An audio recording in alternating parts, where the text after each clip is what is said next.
Nah waktu raja lihat, dengar mimpi itu ditakwilkan, akan ada musim panen, akan ada musim peceklik. Kalau kalian mau tetap bisa hidup, maka di musim panen itu jangan diambil semua hasilnya, supaya ada bekal untuk pecekliknya dan seterusnya. Kemudian akhirnya raja itu mengatakan, kalau gitu datangkan dia buat saya. Nah waktu didatangkan, Nabi Yusuf bilang, sebelum saya datang jadi kayak staf khususnya raja segala macam, karena raja ini sudah tertarik dengan Nabi Yusuf. Saya ingin tanya dulu bagaimana tentang cerita wanita-wanita itu yang sempat memotong tangan-tangan mereka. Saya nggak mau ini, begitu saya keluar tampil jadi masalah lagi nih. Akhirnya Nabi Yusuf didatangkan, raja itu pun mau mengumpulkan wanita, lalu istrinya berkata pada saat itu, si wanita yang menggoda itu mengatakan, sekarang kebenaran sudah harus disampaikan. Sebenarnya saya memang dulu yang menggoda dia. Dan dia termasuk orang-orang yang jujur. Maka dengan itu raja akhirnya memilih dia menjadi staf khususnya lah gitu.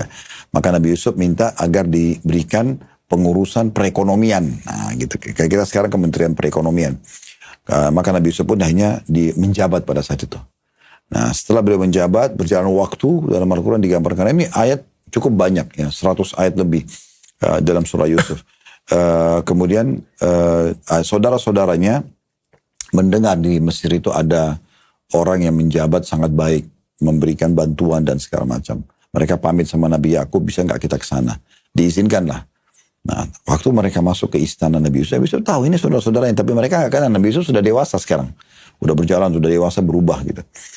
Maka Nabi Yusuf mengatakan, kalau kalian mau dapat barter barang atau mau dapat sesuatu dari kami, kalian harus datangkan saudara kalian yang bernama Binyamin. Ya, kemungkinan besar waktu itu Nabi Yusuf sempat mengatur satu strategi untuk ngobrol sama mereka. Berarti Nabi Yusuf ini selain tampan juga pintar ya Pak Ustadz? Oh iya. Ya. Karena dia bisa ngatur perekonomian kan berarti dia pintar sekali kan berarti. Betul. Dan itu salah satu cerdas, mungkin mukjizat yang Allah berikan. Karena beliau mengatakan, jadikan saya di pengaturan perekonomian itu karena saya termasuk orang yang menguasainya. Dan sejahtera pada waktu dia menjadi... Oh iya, sangat sejahtera. Dan di saat itulah mulai turunan Bani Israel pada tinggal di Mesir. Yang nanti di masa Nabi Musa, di masa Fir'aun mereka ditindas. Nah begitu. Yang jelas pada saat itu Nabi Yusuf alaihissalam ini akhirnya bilang, setelah nanya mereka tidak tahu Nabi Yusuf kan. Nabi Yusuf pastikan ternyata mereka nggak kenal.